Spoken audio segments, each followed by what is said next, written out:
Hello friends, welcome to Rajasthan Akhada. हम पढ़ रहे हैं इकोनॉमिक सर्वे। जैसा कि आपको पता है, ऑलरेडी 4 लेक्चर्स हम कंप्लीट कर चुके हैं।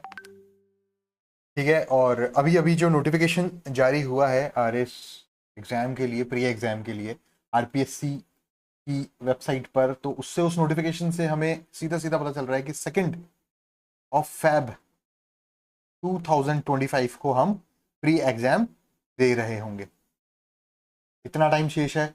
5 मंथ्स। 5 मंथ्स में हमें पूरा 150 दिन में हमें पूरा सिलेबस कंप्लीट करना है प्री का, प्लस इसके साथ मेंस की भी हमें तैयारी करनी है। ये पूरी बात हम, हमारी पूरी टीम डिस्कस करने के बाद पूरा इन डेप्थ हम एक स्ट्रेटजी प्लान कर रहे हैं, किस तरह से आपको मेंस की प्रिपरेशन कराएं, किस तरह से आपको प्री क्वालिफाई करवाएं, उसके बाद मेंस के लिए आपको इतना सक्षम बनाएं कि आप टॉप 100 में अपनी जगह बना पाए। ठीक है, और आपको पता है कि प्री के बाद मेंस में बहुत कम टाइम मिलेगा, तो अभी एक ऐसी स्ट्रेटजी बनाई जाए कि मेंस की के साथ प्री की तैयारी अश्योर की जाए। ठीक है, 5 महीने का टाइम है, 1 महीने सिर्फ मेंस पर फोकस करते हैं, उसके बाद नेक्स्ट मंथ हम प्री प्लस मेंस दोनों पर फोकस करते हैं, और आगे उस स्ट्रेटजी वाले वीडियो में हम पूरा एक प्लान बनाकर पूरा डिस्कस करते हैं। राजस्थान अखाड़ा कंटिन्यू आपको प्रोवाइड करवा रहा है। इकोनॉमिक रिव्यू की क्लासेस हो रही हैं फ्री ऑफ कॉस्ट, जो ऐप पर भी अवेलेबल है और हमारे यूट्यूब चैनल पर भी अवेलेबल है। 4 लेक्चर्स हो चुके हैं, जैसा कि मैं ऑलरेडी आपको बता चुका हूं, और आज 5th लेक्चर में हम चैप्टर फर्स्ट जो है वो डिस्कस करेंगे। चैप्टर फर्स्ट क्या है? Overview of macro economic trends. ठीक है, मैक्रो इकोनॉमिक ट्रेंड्स क्या होते हैं? जीडीपी के नंबर्स। ठीक है, GSDP gross state domestic product. ठीक है, NSDP net state domestic product, CPI, WPI. ठीक है, इनमें क्या पिछले फाइनेंशियल ईयर 2023-24 की के संदर्भ में बात करेंगे कि इनमें कितने नंबर्स हमने ग्रोथ की, कितने परसेंटेज ग्रोथ हुई, क्या सारी चीजें हुई, ये सब पूरा ओवरव्यू जो होगा पिछले 1 साल का क्वांटिटेटिव फॉर्म में हम यहाँ पर पढ़ेंगे। तो without wasting a single second हम शुरू करते हैं। Chapter number first of economic survey 2023-2024, overview of macro economic trends. Macro economic trends का मतलब होता है कि बड़े स्तर पर, ठीक है, देश के स्तर पर या राज्य के स्तर पर इकोनॉमी में क्या चेंजेस आए, क्या ट्रेंड रहा, कि ग्रोथ हुई, पॉजिटिव में ग्रोथ हुई या नेगेटिव में गए नंबर्स।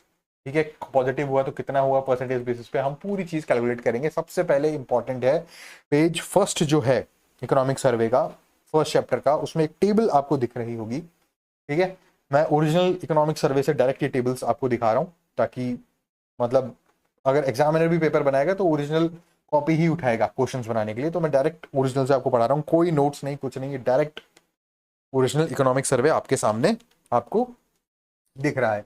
सबसे पहले बात हो रही है GSDP gross state domestic product of Rajasthan. Rajasthan state में पिछले 1 साल में राजस्थान की बाउंड्रीज के अंदर होने वाली सारी इकोनॉमिक गतिविधियों के द्वारा, आइदर वो एग्रीकल्चर हो, इंडस्ट्रियल एक्टिविटीज हो या सर्विस सेक्टर की एक्टिविटीज हो, उन सब से जो प्रोडक्ट हुआ है, जो भी वैल्यू जनरेट हुई है, उन सब का ये एक आंकड़ा है, जीएसडीपी ऑफ राजस्थान। ठीक है, 2022-23 ये पिछले 5 सालों का हर बार जो इकोनॉमिक सर्वे होता है वो पिछले 5 साल के ट्रेंड को बताता है, लेकिन इंपॉर्टेंट हमारे लिए जो है वो इस फाइनेंशियल ईयर का है 2023-2024 कितना हुआ। ठीक है, ये सीधा सीधा आपको देखने को मिल रहा है 15,28,385 करोड़ रुपए का जीएसडीपी हुआ, जो कि पिछले साल की बनिस्बत, पिछले साल का आंकड़ा हमें याद रखने की आवश्यकता नहीं है, पिछले साल की बनिस्बत ग्रोथ कितनी है? 12.56%। ठीक है, मतलब इस वैल्यू में और इस वैल्यू में जो चेंज आया, परसेंटेज ग्रोथ आया, ये पॉजिटिव चेंज है, और ये पॉजिटिव चेंज कितना है? 12.56% है। पिछली बार जो ग्रोथ रेट थी वो 13.63 थी, उससे कम, 1% लगभग कम हुआ है। ठीक है, लेकिन मोटा मोटा ये याद रखने की बात है, हम किस चीज की बात कर रहे हैं? करंट प्राइसेस की बात कर रहे हैं, ये और मैं यहाँ पर उल्लेख करना बहुत ज्यादा आवश्यक है। ठीक है, कि करंट प्राइसेस में जो जीएसडीपी ऑफ राजस्थान है वो 15,28,385 करोड़ रुपीज रही, जो कि पिछले साल की बनिस्पत 12.56% पॉजिटिव में ग्रोथ रेट है। इंडियन जीडीपी की बात करें टोटल ऑल इंडिया लेवल पे, तो ये एक आंकड़ा है जो कि एग्जाम पॉइंट ऑफ व्यू से अपने इंपॉर्टेंट नहीं है। ग्रोथ रेट इंपॉर्टेंट है, 9.6%। 3 तरह के क्वेश्चन बन सकते हैं। What is the growth rate at current prices of India? 9.6%। दूसरा question, what is the growth rate of GSDP Rajasthan at current prices 12.56%। और तीसरा स्टेटमेंट बेसिस पे क्वेश्चन बन सकता है कि क्या इंडिया की ग्रोथ रेट, ठीक है, करंट प्राइसेस में राजस्थान की ग्रोथ रेट से ज्यादा थी? नहीं, रॉन्ग। इंडिया की ग्रोथ रेट जो है वो 9.6% है और राजस्थान की ग्रोथ रेट जो है वो 12.56% है। डन, आगे चलते हैं। सेकंड जो टेबल आपको दिख रही है वो है cross state value added sector wise. आपको पता है इकोनॉमिक एक्टिविटीज होती है वो 3 सेक्टर्स में डिवाइडेड होती है। एग्रीकल्चर सेक्टर, इसमें हॉर्टिकल्चर, एग्रीकल्चर, एनिमल हस्बेंड्री, तमाम बाकी चीज़ें जो एग्रीकल्चर से रिलेटेड हैं वो ऐड होती हैं। इंडस्ट्रियल सेक्टर में इंडस्ट्रीज, मैन्युफैक्चरिंग, ट्रेड, ये सारी चीज़ें मिलकर इंडस्ट्रियल सेक्टर बनाती है। सर्विस सेक्टर में सर्विसेज से रिलेटेड, आईटी इंडस्ट्री से रिलेटेड एक्टिविटीज आती हैं। ये तीनों कुछ कुछ इसमें नंबर्स हैं जो कि इंपॉर्टेंट नहीं है, आप याद करना चाहते हैं तो यहाँ पर गिवन है 3,81,555। ये करंट प्राइसेस की बात की जा रही है अभी, पहले हम करंट प्राइसेस की बात करेंगे, उसके बाद कांस्टेंट प्राइसेस में आगे बढ़ेंगे। इंडस्ट्रियल सेक्टर की बात की जाए तो इंडस्ट्रियल सेक्टर में जो state cross state value added है इस पर करंट प्राइसेस पर, वो है 4,02,795 करोड़ रुपीज। सर्विस सेक्टर की भी एक पर्टिकुलर वैल्यू है। अब आ जाते हैं अपन सेक्टोरल ग्रोथ रेट पर, ठीक है। टोटल ओवरऑल ग्रोथ रेट की बात की जाए तो राजस्थान में जो ग्रोथ रेट हुई है, ठीक है, वो कितनी है? 12.56%। अभी अपन ने बात की 12.56% ग्रोथ रेट हुई, तो इसमें एग्रीकल्चर का भी इंपॉर्टेंस है, ठीक है। एग्रीकल्चर ने भी कुछ कंट्रीब्यूट किया है, इंडस्ट्रियल सेक्टर ने भी कंट्रीब्यूट किया है और सर्विस सेक्टर ने भी कंट्रीब्यूट किया है। अपन इसको AIS के नाम से जानेंगे, एग्रीकल्चर सेक्टर, इंडस्ट्रियल सेक्टर और सर्विस सेक्टर। अगर सिर्फ एग्रीकल्चर सेक्टर को कंपेयर किया जाए पिछले साल के एग्रीकल्चर सेक्टर से, तो पिछले साल की बनस्पत 9.64% पॉजिटिव ग्रोथ रेट हुई है, ठीक है, 9.64%।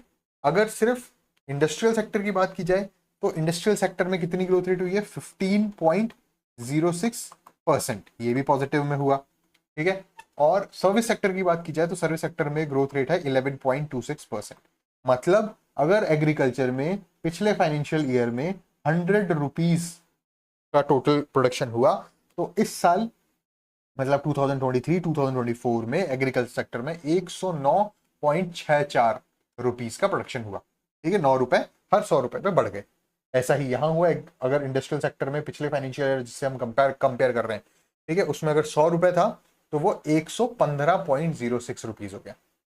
और अगर सर्विस सेक्टर की बात की जाए तो 11.26, वही इसी तरह से हम उसको समझ लेंगे। तो मोटा मोटी बात यह है कि इस पूरे चैप्टर में आपको सिर्फ और सिर्फ नंबर्स पे ध्यान देना है। नंबर्स ही जो है वो सारे डायरेक्ट इस एग्जाम में क्वेश्चन पूछा जाएगा। प्री में इस चैप्टर से जो भी क्वेश्चन आएगा वो सिर्फ और सिर्फ नंबर्स से रिलेटेड आएगा, ठीक है। आगे चलते हैं। आई होप यहां तक सब कुछ समझ में आ रहा होगा। ये सिर्फ आपको नंबर्स रटने हैं और कुछ भी नहीं है। आपको समझना है कि करंट प्राइसेस पर किस तरह से नंबर, कैसे सेक्टरल ग्रोथ कैसे हुई, ये सारी चीजें मैं आपको समझाता हुआ चल रहा हूं। एक बार और अगर कुछ इश्यू रहता है कहीं पर तो मैं एक बार और इन चीजों का रिवीजन आपको करा दूंगा, नो इश्यूज, ठीक है। बस क्रिस्टल क्लियर होना चाहिए सारी चीजें। आगे चलते हैं। यहां तक बात हो चुकी थी, अब आगे बात करते हैं तीनों सेक्टर्स ऑफ इकोनॉमी की, ठीक है। कि जैसे एग्रीकल्चर सेक्टर की बात करें, कोई भी इकोनॉमी है, मान लीजिए ये पूरी हमारे देश की, हमारे राजस्थान की इकोनॉमी है, ठीक है। इस पूरी इकोनॉमी मतलब हर एक्टिविटीज, यहाँ पर बहुत सारी एक्टिविटीज हो रही है, ठीक है। अब उन एक्टिविटीज को हमने 3 पार्ट्स में क्लासिफाई कर दिया, ठीक है। AIS जो मैंने आपको पहले बताया था, ये एग्रीकल्चर सेक्टर की एक्टिविटीज हो गई यहाँ पर सारी, ये इंडस्ट्रियल सेक्टर की एक्टिविटीज हो गई इस पूरे पोर्शन में, ठीक है, और ये सर्विस सेक्टर की एक्टिविटीज हो गई। एक्टिविटीज कौन कौन सी हुई? जैसे एग्रीकल्चर में क्या हो गया? क्रॉप्स हो गई, ठीक है, यहाँ पे क्रॉप हो रही है, यहाँ पे फील्ड ही फील्ड है। लाइव स्टॉक हो गया, ठीक है, गाय पशुपालन वगैरह वो सारी चीजें हो गई। फॉरेस्ट्री हो गई, पेड़ पौधे उगाना, वानिकी वगैरह वो सब, लॉगिंग और फिशिंग, ये सारी एक्टिविटीज मिलकर इन्होंने क्या बनाया? Agriculture sector. एग्रीकल्चर सेक्टर का है ये पूरा, क्या है? Agriculture sector. उसके बाद बात की जाती है इंडस्ट्रियल सेक्टर की। इंडस्ट्रियल सेक्टर में क्या क्या एक्टिविटीज आ रही है? माइनिंग आ रही है, ठीक है, manufacturing, electricity, gas, water supply, ठीक है, कंस्ट्रक्शन, अदर यूटिलिटी सर्विसेज, ये सारी एक्टिविटीज कहाँ हो रही है? इस पूरे पोर्शन में, और इस पूरे पोर्शन को हमने एक अलग क्लासिफाई कर दिया, इसको कह दिया इंडस्ट्रियल सेक्टर। देन तीसरा सेक्टर कौन सा हुआ? Service sector. सर्विस सेक्टर में क्या आ रहा है? ट्रेड, होटल्स, रेस्टोरेंट, इन सबसे रिलेटेड जो भी इकोनॉमिक एक्टिविटीज हो रही है वो कहाँ हो रही है? सर्विस सेक्टर में। और क्या क्या हो रही है? जैसे ट्रांसपोर्टेशन आ रहा है, ठीक है, स्टोरेज आ रहा है, communication, financial services, real estate हो गया, जमीन वगैरह बेची जा रही है, खरीदी जा रही है, तो वो सारी एक्टिविटीज सर्विस सेक्टर में काउंट हो रही है, ठीक है। Professional services, public administration services, और ये सारी चीजें सर्विस सेक्टर में। डन। ये तीनों मिलकर क्या बना रही है? Economy of a particular state या economy of a particular country. Basically हर मैक्रो इकोनॉमिक कंडीशन में यही चीजें देखने को मिलती है। राजस्थान के संदर्भ में हम बात करते हैं तो बात क्या होगी कि कितना परसेंट कंट्रीब्यूशन है, ठीक है। ऐसा तो हो नहीं सकता कि एग्रीकल्चर एक्टिविटी से जो प्रोडक्शन हो, इंडस्ट्रियल एक्टिविटी से जो प्रोडक्शन हो, और सर्विस सेक्टर से जो प्रोडक्शन हो, इकोनॉमिक कंट्रीब्यूशन हो, वो बराबर हो, नहीं हो सकता, ठीक है। तो अगर एग्रीकल्चर सेक्टर की बात की जाए तो एग्रीकल्चर सेक्टर का कंट्रीब्यूशन कितना है राजस्थान की इकोनॉमी में? वो है 26.72%। डन, 26.72%। इंडस्ट्रियल सेक्टर का कंट्रीब्यूशन की बात की जाए तो इंडस्ट्रियल सेक्टर का कंट्रीब्यूशन है 28.21%। ठीक है, यहां से ये क्लियर हुआ कि एग्रीकल्चर सेक्टर कम कंट्रीब्यूट करता है, इंडस्ट्रियल सेक्टर ज्यादा कंट्रीब्यूट करता है, ठीक है। सर्विस सेक्टर की बात की जाए तो सर्विस सेक्टर कंट्रीब्यूट कर रहा है 45.07%, ठीक है। इन तीनों को अगर हम ऐड करते हैं तो 100% अपनी इकोनॉमी बनती है। तो ये तीन नंबर्स याद रखने के लिए इंपॉर्टेंट है। अभी तक हमने क्या चीजें इंपॉर्टेंट पढ़ी? जीडीपी ऑफ राजस्थान, ठीक है, कितना परसेंट ग्रोथ रेट थी? 12.56%, ठीक है। ये किस में था? करंट प्राइसेस में, ठीक है, करंट प्राइसेस में 12.56%। इंडिया की ग्रोथ रेट की बात की जाए तो इंडिया की ग्रोथ रेट कितनी थी? इंडिया की ग्रोथ रेट थी 9.6%। 9.6%, ये किस में थी? करंट में। ये हमने पढ़ लिया। सेकंड इंपॉर्टेंट हमने क्या पढ़ा कि पर्टिकुलर तीनों सेक्टर्स की ग्रोथ रेट कितनी है। मतलब एग्रीकल्चर सेक्टर की बात की जाए तो एग्रीकल्चर सेक्टर पिछली बार की बनिस्बत कितना ग्रो कर रहा है, ठीक है, तो वो था 9.64%। इंडस्ट्रियल सेक्टर पिछले साल की बनिस्बत कितना ग्रो कर रहा है? 15.06%। डन। और सर्विस सेक्टर कितना ग्रो कर रहा है? तो वो 11.26%, ठीक है। ये इन तीनों के रेस्पेक्टिव ग्रोथ थी। सेकंड हमने इंपॉर्टेंट डेटा ये पढ़ा। थर्ड इंपॉर्टेंट डेटा ये है कि इस पर्टिकुलर सेक्टर का, इन तीनों पर्टिकुलर सेक्टर्स का राजस्थान इकोनॉमी में कितना कितना कंट्रीब्यूशन है। तो एग्रीकल्चर सेक्टर का कंट्रीब्यूशन है 26.72%, इंडस्ट्रियल सेक्टर का उससे 2% ज्यादा है 28.21%, और सर्विस सेक्टर का 45.07%। यहां से ये चीजें क्लियर होती है। अगर डायरेक्ट क्वेश्चन पूछा जाता है तो इस तरह से पूछा जाएगा कि एग्रीकल्चर सेक्टर का कंट्रीब्यूशन कितना है, इंडस्ट्रियल सेक्टर का कंट्रीब्यूशन कितना है, या सर्विस सेक्टर का कंट्रीब्यूशन कितना है। स्टेटमेंट टाइप का क्वेश्चन आता है तो आपको ये ध्यान रखने योग्य बात है कि सबसे कम कंट्रीब्यूशन एग्रीकल्चर सेक्टर का है, उससे 2% ज्यादा कंट्रीब्यूशन इंडस्ट्रियल सेक्टर का है, और 45% सबसे ज्यादा, अराउंड 50% से थोड़ा सा कम, वो सर्विस सेक्टर का है। क्लियर हो गई ये स्लाइड पूरी अच्छी तरह? आगे चलते हैं। आगे क्या कह रहा है? आगे कांस्टेंट प्राइसेस की बात कर लेते हैं। अभी तक हम करंट प्राइसेस की बात कर रहे थे, ठीक है। तो कांस्टेंट प्राइसेस में हमारी जीडीपी किस तरह से परफॉर्म करी है? कांस्टेंट प्राइसेस कब के हैं? ये बेस ईयर क्या है? 2011 2012। जीएसडीपी की बात करें तो कितनी है? 8,45,115 करोड़ रुपीस कांस्टेंट प्राइसेस में जीएसडीपी है राजस्थान की। ग्रोथ रेट की बात की जाए, हमेशा जो कांस्टेंट प्राइसेस के आंकड़े हैं वो करंट प्राइसेस के आंकड़ों से कम रहेंगे, ठीक है। ग्रोथ रेट भी कम रहेगी और जीएसडीपी की जो टोटल वैल्यू है वो भी कम रहेगी, ठीक है। अगर करंट प्राइसेस 12.56% हमने पढ़ा था, करंट प्राइसेस में 12.56%, यहां कितना है? 8.03%। फिर ऑल इंडिया ग्रोथ रेट की बात की जाए तो ऑल इंडिया ग्रोथ रेट हमने 9.6% पढ़ी थी वहां पर, और यहां कितनी है? 8.2%, ठीक है। अब इस स्लाइड में याद रखने योग्य क्या है कि मैं दोनों चीजें साथ साथ लेके चल रहा हूं, मतलब पुराना भी लेकर चल रहा हूं। करंट प्राइसेस में राजस्थान की ग्रोथ रेट 12.56%, कांस्टेंट प्राइसेस में राजस्थान की ग्रोथ रेट 8.03%, 4% का डिफरेंस। ऑल इंडिया लेवल पर ग्रोथ रेट करंट प्राइसेस में 9.6% और ऑल इंडिया लेवल पर कांस्टेंट प्राइसेस में ग्रोथ रेट 8.2%। ये चार आंकड़े बहुत ज्यादा इंपॉर्टेंट है। डन, क्लियर हो गई बात, आगे चलते हैं।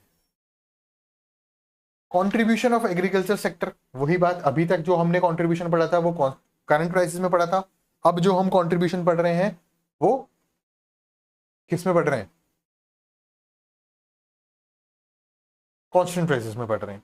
ठीक है, 2011 2012 का बेस। ठीक है, यहां हमने जो पढ़ा वो करंट प्राइसेस में पढ़ा 26.72%। आगे चलते हैं। द कंट्रीब्यूशन ऑफ, ठीक है, the contribution of agriculture sector कितना है, 26.21%, 26.21%। इंडस्ट्रियल सेक्टर का कितना कंट्रीब्यूशन है, 29.84%। ठीक है, और सर्विस सेक्टर का कितना है, 43.95%। ये तीन आंकड़े और हमने कांस्टेंट प्राइसेस में से निकाले।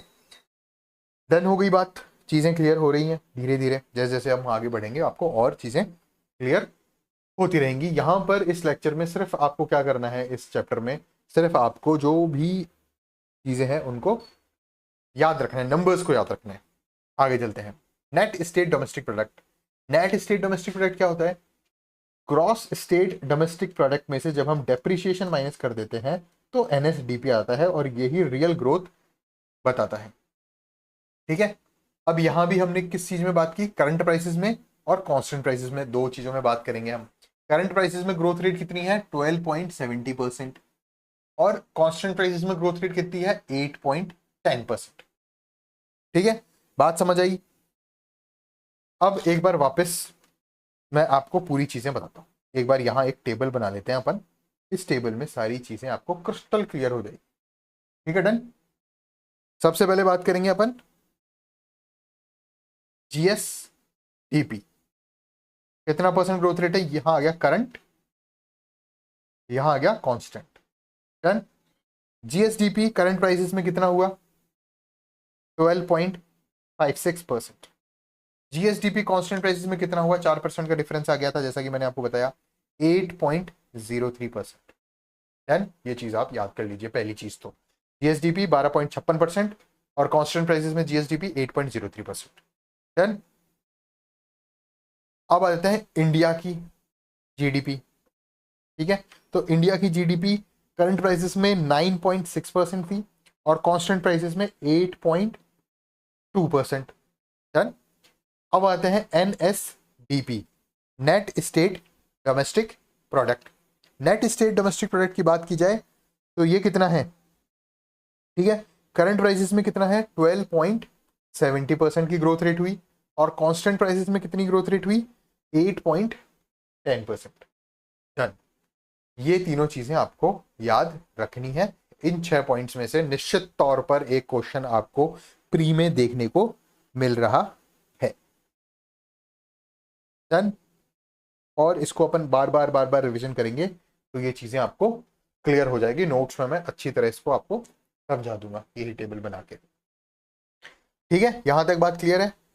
आगे चलते हैं, एक ग्राफ यहां पर देख लेते हैं। ये ग्राफ हमें क्या बता रहा है, पर capita income of Rajasthan and पर capita income of India at current prices. अब बात की जाए पर कैपिटा इनकम होती क्या है यार, पर कैपिटा इनकम वो इनकम है जो एक साल में एक स्टेट में एक व्यक्ति एक साल में जो कमाई कर रहा है एवरेज लेवल पर, वो पर कैपिटा इनकम है। इसका फॉर्मूला क्या है, इसका फॉर्मूला है NSDP upon mid year population of the state या ऑफ द कंट्री, अगर अपन नेशनल लेवल पे बात की जाए तो।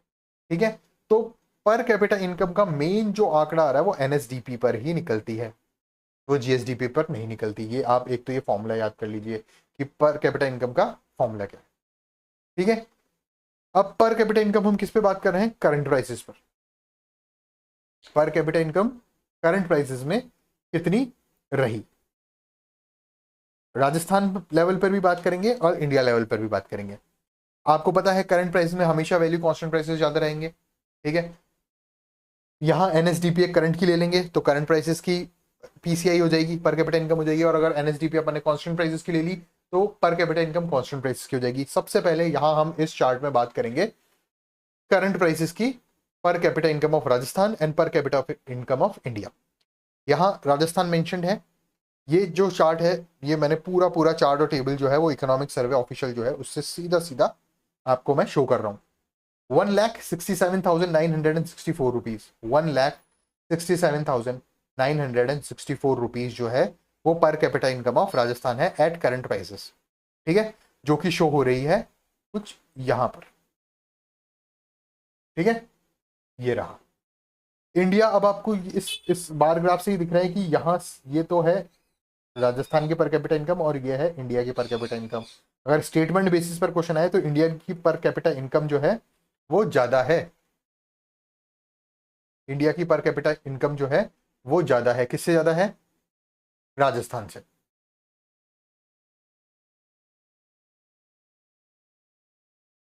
ठीक है, 1,84,205। ठीक है, ये हो गया पर कैपिटा इनकम ऑफ इंडिया। लेकिन अगर ग्रोथ रेट की बात की जाए कि पिछले साल के रेस्पेक्ट में राजस्थान ने तो कितनी ग्रोथ रेट की, कांस्टेंट प्राइसेस में पीसीआई ऑफ राजस्थान में 11.49% की ग्रोथ रेट हुई है। ठीक है, लेकिन राजस्थान लेवल पर जो ये, लेकिन इंडिया लेवल पर जो ये ग्रोथ रेट है ये कम है, ये है 8.68%। ठीक है, आप चाहें तो एक बार इंडिया लेवल के आंकड़े ना भी पढ़ें तो चलेगा, लेकिन राजस्थान के जो नंबर्स हैं वो आपको याद रखना बहुत ज्यादा इंपॉर्टेंट है। तो राजस्थान की पर कैपिटा इनकम करंट प्राइसेस पर कितनी है?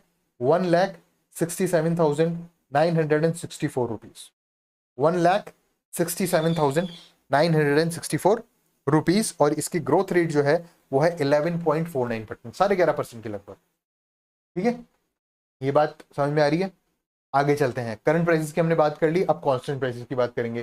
कांस्टेंट प्राइसेस की पर कैपिटा इनकम कैसे निकालेंगे? एनएसडीपी जो है, नेट स्टेट डोमेस्टिक प्रोडक्ट जो है वो हम कांस्टेंट प्राइसेस में ही ले लेंगे।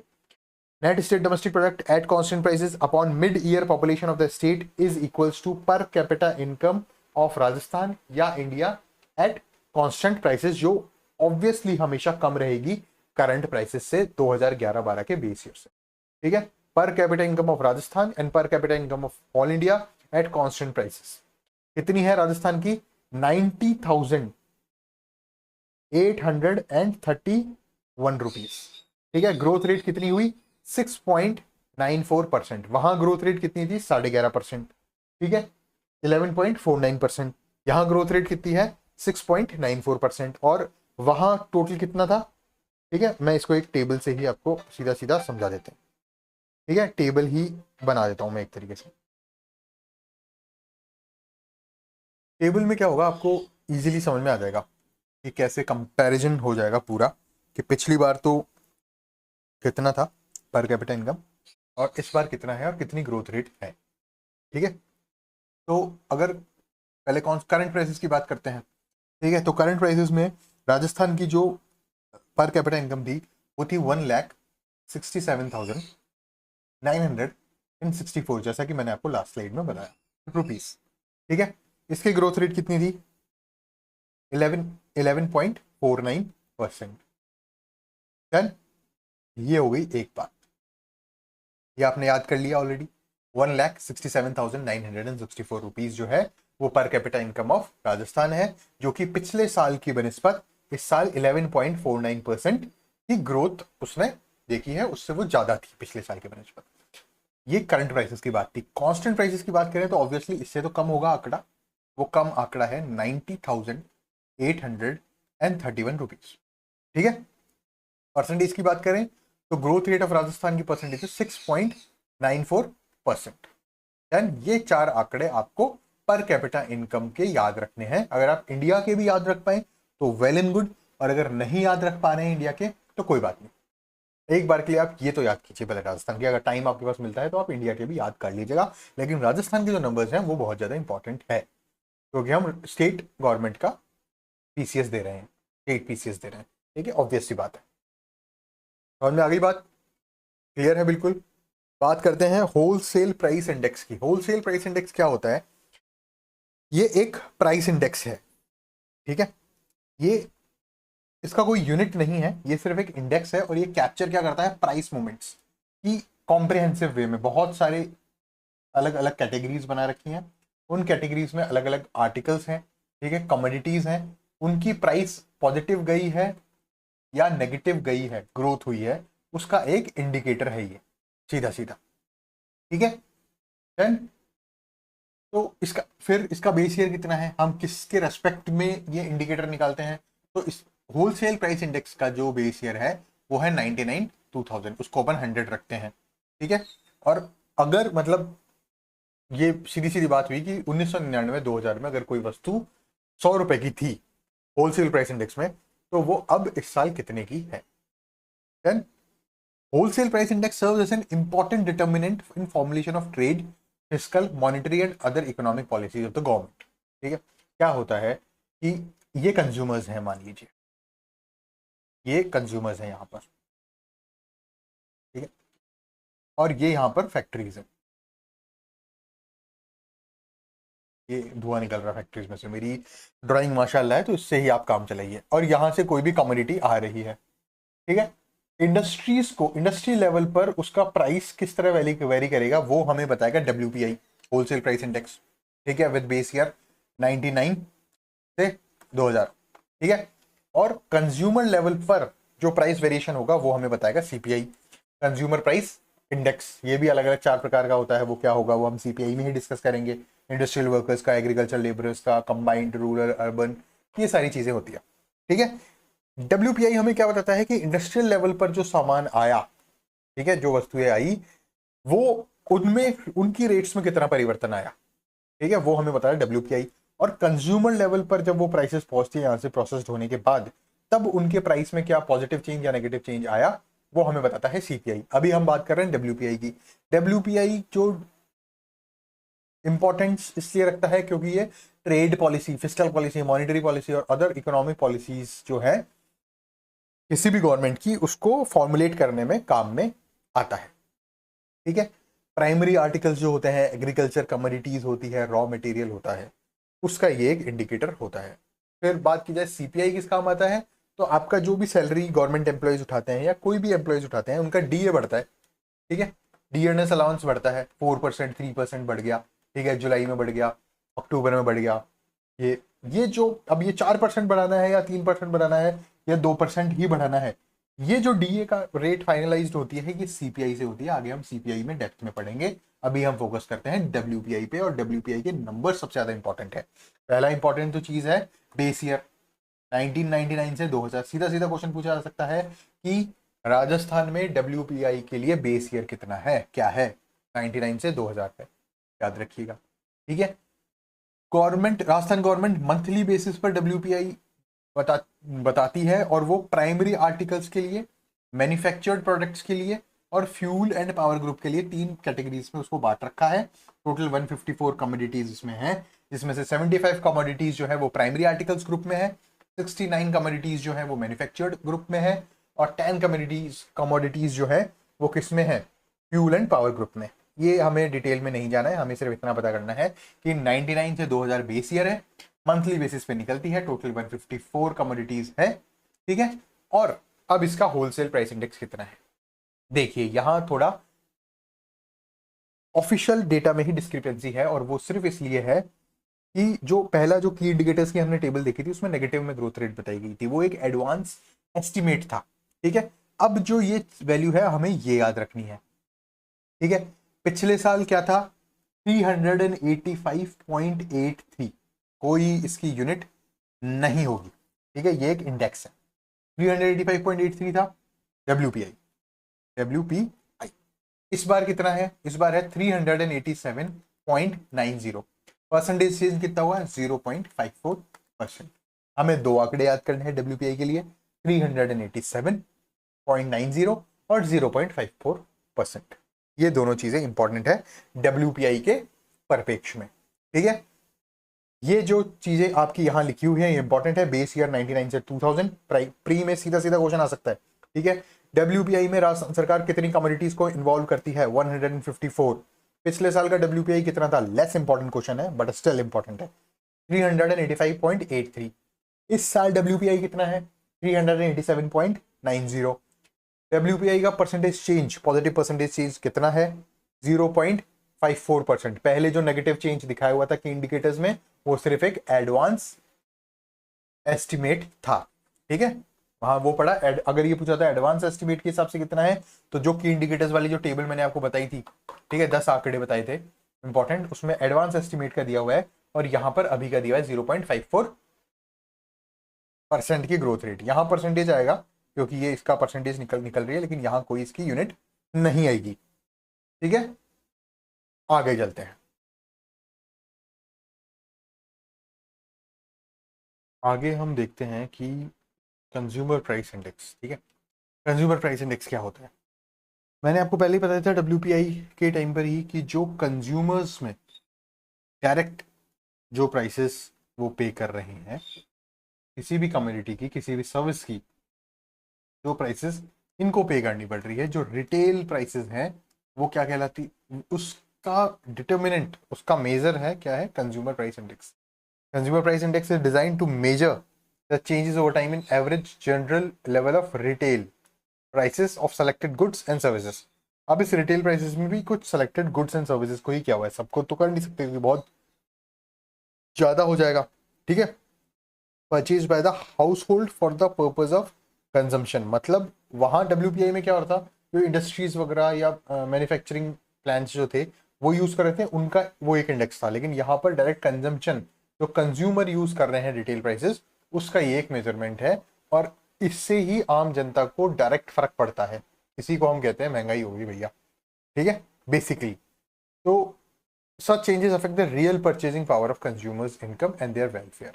और इसकी वजह से क्या होता है, इसके 4 टाइप हैं, उनमें से एक टाइप से DA का डिटर्मिनेशन होता है, ठीक है। अब 4 टाइप्स कौन कौन से हैं बात की जाए तो 4 टाइप, सबसे पहला हो जाता है CPI, इंडस्ट्रियल वर्कर, ठीक है, इंडस्ट्रियल वर्कर हो गया। दूसरा हो गया CPI, consumer price index of agriculture labourers, ठीक है। तीसरा हो जाता है CPI, consumer price index of rural labourers, ठीक है। और चौथा हो जाता है CPI, consumer price index of rural urban combined, RUC, ठीक है। तो ये 4 तरह के कंज्यूमर प्राइस इंडेक्स होते हैं, जो रिटेल प्राइसेस का एक इंडेक्स है, इसकी कोई यूनिट नहीं होती। सबसे पहले बात करते हैं इंडस्ट्रियल वर्कर के लिए जो CPI है, ठीक है। अब इसका बेस ईयर क्या है? इसका बेस ईयर 2001 हुआ करता था, ठीक है। लेकिन अब क्या इसका बेस है? अब इसका बेस ईयर है 2016। 2016 कब से है? ठीक है, पहले पहले 2001 था, और कब से 2016 हुआ? 2016 हुआ सितंबर 2020 के बाद। सितंबर 2020 के बाद CPI इंडस्ट्रियल वर्कर्स का जो बेस ईयर है वो 2001 से चेंज करके क्या कर दिया गया? 2016 कर दिया गया। और एक चीज और यहाँ पे चेंज की गई, वो भी हम अभी थोड़ी देर में डिस्कस करेंगे। तो पहला चेंज तो क्या हुआ सितंबर 2020 में, कि बेस ईयर 2001 से हटा के 2016 कर दिया गया। अब ये क्वेश्चन मैं पिछले 3 बार से सोच रहा हूँ कि यार ये प्री में आने लायक क्वेश्चन है, प्री में आने लायक क्वेश्चन है कि CPI का बेस ईयर क्या है, ठीक है। या तो ये आएगा, और या फिर ये आएगा कि CPI का बेस ईयर 2001 से 2006 कब चेंज किया गया, CPI IW का, इंडस्ट्रियल वर्कर्स का। अभी तक ये देखो 2020 में ये काम हुआ, तो 2021 के प्री में और 2023 के प्री में, इन दोनों ही प्री में ये सवाल नहीं आया, ठीक है। लेकिन ये एक इंपॉर्टेंट क्वेश्चन है, तो इस बार मुझे ऐसा लग रहा है कि ये क्वेश्चन पूछा जा सकता है कि CPI, consumer price index for industrial workers जो है वो, उसका बेस ईयर कितना है। पहला क्वेश्चन तो ये बन सकता है। दूसरा क्वेश्चन ये बन सकता है वो बेस ईयर कब चेंज हुआ। डन, ठीक है। आगे बढ़ते हैं, और क्या चेंजेस हुए उनकी भी बात कर लेते हैं, ठीक है।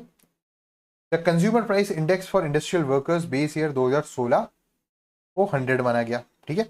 इस prepared and released by labour bureau Chandigarh, किसके द्वारा रिलीज किया जाता है? प्रिपेयर्ड और रिलीज किसके द्वारा किया जाता है? लेबर ब्यूरो चंडीगढ़ के द्वारा, ठीक है। अब 2020 से पहले 3 सेंटर्स पर ये कैलकुलेशन होती थी। प्रिपेयर कौन करता है? चंडीगढ़ से प्रिपेयर होता है, लेबर ब्यूरो प्रिपेयर करता है इसको, ठीक है। लेकिन कहां पर, कौन से इसका रीजन कौन सा है जहां पर ये कैलकुलेट होता है? तो वो रीजन पहले हुआ करता था अजमेर, जयपुर और भीलवाड़ा, जैसा कि यहां दिया गया है। ये हो गया Ajmer, Bhilwara, Jaipur. Centres were included in the old series of consumer price index for industrial workers, base year 2001 100। ठीक है, अब सितंबर 2020 में दो चेंजेस हुए। पहला तो इसको हटा दिया गया, 2001 की जगह क्या कर दिया गया 2016 बेस ईयर। कब हुआ? सितंबर 2020 में। डन। चलिए आगे चलते हैं। उसके बाद क्या हुआ, अब ये जो 3 सेंटर्स थे जहां पे सीपीआई आईडब्ल्यू इंडस्ट्रियल वर्कर्स की कैलकुलेशन की जाती थी लेबर ब्यूरो चंडीगढ़ के द्वारा, उसमें से जयपुर को तो रहने दिया, भीलवाड़ा को भी रहने दिया, अजमेर को यहां से हटाकर और क्या कर दिया अलवर। अब जो कैलकुलेशन होती है सितंबर 2020 के बाद वो बेस ईयर 2016 से होती है। कैलकुलेट, प्रिपेयर और रिलीज वही करता है, लेबर ब्यूरो चंडीगढ़ ही करता है, लेकिन कौन कौन से सेंटर्स पे करता है? Alwar, Jaipur and Bhilwara. Done. Presently, new series of consumer price index is being released by Labor Bureau Chandigarh. Then, from the month of September 2020, जैसा कि मैंने आपको बताया, एक क्वेश्चन ये हो गया, एक क्वेश्चन ये हो गया। The new base year 2016 is equals to 100. तीसरा क्वेश्चन ये हो गया, which includes Alwar in place of Ajmer center in the state. चौथा क्वेश्चन ये हो गया। इस एक ही पैराग्राफ में से 4 क्वेश्चंस बन रहे हैं। कितनी ज्यादा प्रोबेबिलिटी रहती है प्री 2024 में इस एक पैराग्राफ से क्वेश्चन आने की? बहुत ज्यादा प्रोबेबिलिटी है। तो इसको मैं एक बार वापस आपको बता रहा हूं कि सीपीआई आईडब्ल्यू जो है वो लेबर ब्यूरो चंडीगढ़ निकालता है। सितंबर 2020 में इसका बेस ईयर चेंज हुआ। पहले इसका बेस ईयर हुआ करता था 2001, अब इसका बेस ईयर हो गया 2016। पहले ये 3 सेंटर्स पे कैलकुलेट होता था, अजमेर, पहले कैलकुलेट होता था अजमेर, जयपुर और भीलवाड़ा में। ठीक है, अब ये कैलकुलेट होता है अलवर, ये अजमेर हट गया और इसकी जगह हो गया Alwar. Done. Jaipur as it is रहा और भीलवाड़ा एज इट इज रहा। डन। आगे चलते हैं। राइजिंग ट्रेंड, अभी कौन सा ट्रेंड दिख रहा है? राइजिंग ट्रेंड की कंज्यूमर प्राइस इंडेक्स जो है वो बढ़ा है। कितना बढ़ा है? अलवर सेंटर पर इसकी ग्रोथ है 1.03%, भीलवाड़ा सेंटर पर 3.86% और जयपुर सेंटर पर 2.68%। डन। 3 सेंटर हो गए, पहला हो गया अलवर, दूसरा हो गया जयपुर और तीसरा हो गया भीलवाड़ा। ठीक है, ये अपन चल रहे हैं नॉर्थ से साउथ की तरफ। अलवर की ग्रोथ रेट कितनी है? 1.03%। ठीक है, जयपुर की ग्रोथ रेट कितनी है? 2.68%। और भीलवाड़ा के सीपीआई इंडस्ट्रियल वर्कर्स की ग्रोथ रेट कितनी है? भीलवाड़ा के इंडस्ट्रियल वर्कर्स की ग्रोथ रेट कितनी है? भीलवाड़ा 3.86%, जयपुर की थी 2.68%। तो ये एक इंपॉर्टेंट पॉइंट यहां से निकल के आया, बहुत ज्यादा इंपॉर्टेंट ये सारी चीजें होने वाली हैं, तो इनको आप बिल्कुल बाय हार्ट रख लीजिए। ठीक है, अब एक मेन पॉइंट और मैं आपको बताता हूं कि ये जो इंडेक्स है, कौन सा? सीपीआई आईडब्ल्यू, ये इंडेक्स ही काम आता है गवर्नमेंट एम्प्लॉयज या प्राइवेट एम्प्लॉयज, पब्लिक या प्राइवेट एम्प्लॉयज के डीए डिटर्मिनेंट्स के लिए। ठीक है, डीए डिटरमाइन करना है तो हम क्या देखेंगे? सीपीआई आईडब्ल्यू की ग्रोथ देखेंगे। देन डीए मतलब डियरनेस अलाउंस, जो 3% या 4% हर 6 महीने में डीए बढ़ता है, वो डीए सीपीआई आईडब्ल्यू को ध्यान में रखते हुए बढ़ता है। अगर इसकी ग्रोथ रेट ज्यादा होगी, सीपीआई आईडब्ल्यू प्राइस इंडेक्स ज्यादा होगा तो डीए भी ज्यादा बढ़ेगा, अगर ये कम होगा तो डीए कम बढ़ेगा। डन। आगे चलते हैं। Consumer price index for agriculture labourers. ठीक है, इसका बेस ईयर क्या है? 1986 87। ठीक है, ये किसके द्वारा बनाया जाता है?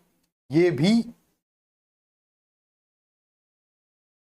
बनाया जाता है लेबर ब्यूरो चंडीगढ़ के द्वारा विथ बेस ईयर 1986-87। ठीक है, एग्रीकल्चर इन लेबरर्स के लिए अपन बात की जाए तो ये जनरल इंडेक्स ये सारा है। फूड इंडेक्स होता है, एक तो फूड ग्रुप की प्राइसेस होती हैं और एक जनरल इंडेक्स होता है। ठीक है, एवरेज ऑफ मंथ्स जुलाई से लेकर मई तक का ही इसमें कैलकुलेट किया गया है, वैसे जुलाई से लेकर जून तक का रहता है। डन। तो 2023-24 में 1315 आया है। इस आंकड़े को याद रखने की आवश्यकता नहीं है, क्योंकि पहली बात तो ये पूरा आया भी नहीं है। जो बेस ईयर माना जाता है वो जुलाई से जून माना जाता है, एग्रीकल्चर ईयर जो माना जाता है, क्योंकि एग्रीकल्चर लेबर्स का ये लेकिन इस बार ये मई तक ही हो पाया। ठीक है, आगे आ जाते हैं। General consumer price index rural urban and combined, इसका बेस ईयर कितना है 2012। इंडस्ट्रियल वर्कर्स का कितना है 2016। एग्रीकल्चर वर्कर्स का कितना है 1986-87। ठीक है, और ठीक है, और रूरल अर्बन कंबाइंड का कितना है 2012। डन हो गई बात।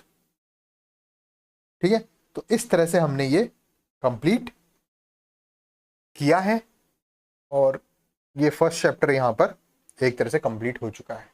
अगर इसके रिवीजन की मैं बात करूं तो रिवीजन में एक बार आपको थोड़ा मोटा मोटा मैं और बता देता हूं कि क्या चीज़ इंपॉर्टेंट है और क्या आप वापस देख सकते हैं एक बार। सबसे पहले तो चैप्टर फर्स्ट में सिर्फ नंबर्स इंपॉर्टेंट है।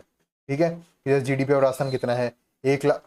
ठीक है, जीडीपी ऑफ राजस्थान कितना है तो 15,28,385 करोड़ रुपीज। इसकी ग्रोथ रेट कितनी है तो इसकी ग्रोथ रेट हो गई 12.56%। इंडिया की ग्रोथ रेट कितनी है, इंडिया की ग्रोथ रेट 9.6%। ठीक है, तो इस तरह से ये सारी चीजें आपको नंबर्स याद करने हैं, मोटा मोटी बात ये है।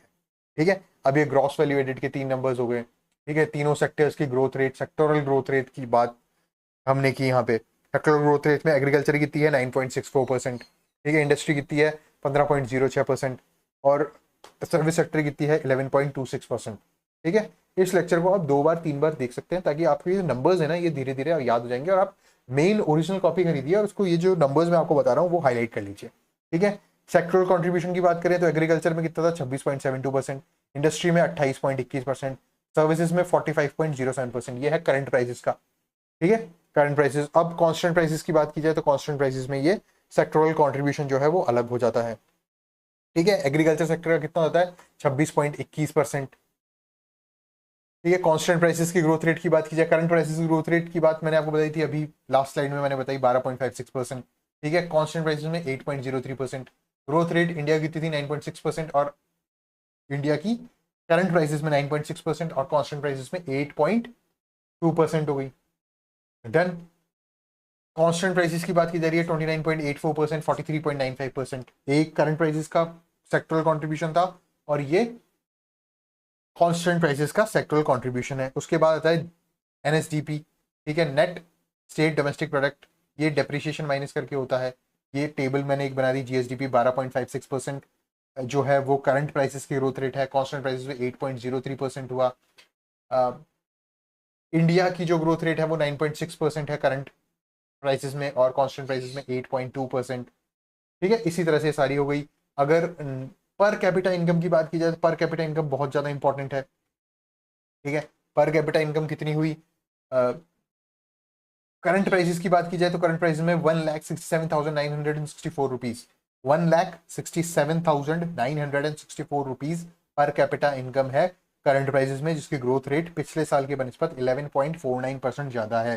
कांस्टेंट प्राइसेस की बात करें तो 90,831 रुपीज है जो कि पिछले साल के बनस्पत 6.94% है। ठीक है, ये इस तरह से सारी चीजें मैंने आपको समझाई है।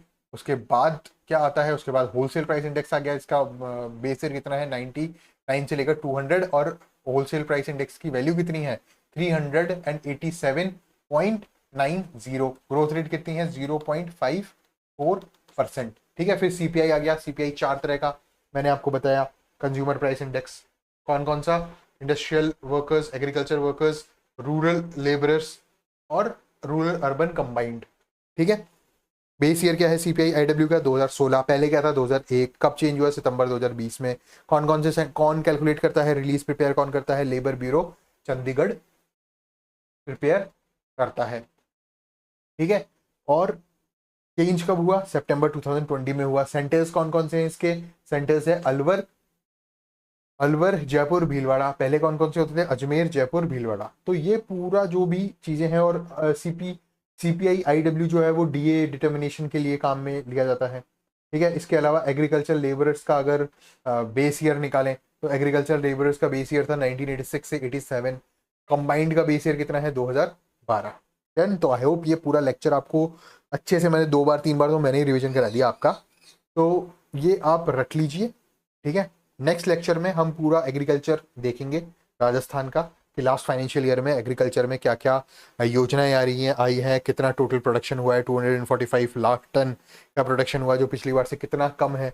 इस बार जो प्रोडक्शन हुआ है टोटल फूड ग्रेन वो कम हुआ है पिछली फाइनेंशियल ईयर के बनिस्पत, तो वो कितना परसेंट कम हुआ है, वो सारी चीज़ें हम एग्रीकल्चर के लेक्चर में देखेंगे। आज हमने मैक्रोस्कोपिक ट्रेंड्स का ओवरव्यू लिया, जो बहुत इंपॉर्टेंट चैप्टर है। एक क्वेश्चन 101% बनता है और सीधे सीधे वो नंबर्स पे बनता है, तो नंबर्स आपको बाय हार्ट करने हैं, ठीक है। तो उसका रिवीजन कर लीजिए, नेक्स्ट लेक्चर में मिलते हैं, एग्रीकल्चर कंप्लीट करते हैं नेक्स्ट लेक्चर में। Thank you.